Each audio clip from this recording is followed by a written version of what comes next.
Monsieur le ministre de la Santé, l'incidence des cancers a doublé en France entre 1990 et 2023. Ce n'est pas le résultat de la seule démographie, mais aussi de la hausse de certains facteurs de risque. On parle de 157 000 décès annuels. Face à ce constat alarmant, nous devons affronter une réalité. Les causes comportementales, le tabac, l'alcool, l'alimentation, ne suffisent pas à tout expliquer. Une variable reste sous-estimée, l'exposition environnementale.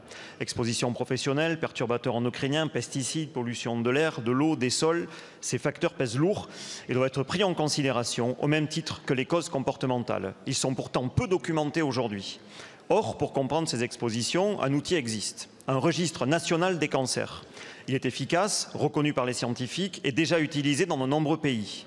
Aujourd'hui, nous n'avons que des registres locaux, couvrant uniquement 24% de la population française. C'est insuffisant et incompréhensible. Les grandes agglomérations, Paris, Lyon, Marseille, ne sont pas couvertes alors qu'elles concentrent certaines pollutions, notamment atmosphériques.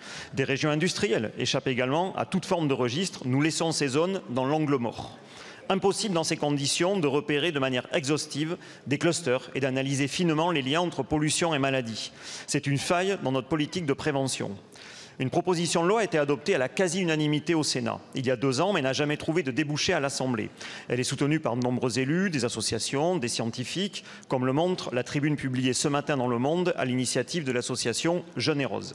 Alors, Monsieur le Ministre, l'attente est forte chez les associations de patients, dans la communauté scientifique et chez nombre de nos concitoyens. Quelle est la position du gouvernement? Comment comptez-vous, ou en tout cas, comptez-vous soutenir la création d'un registre national des cancers? Je vous remercie.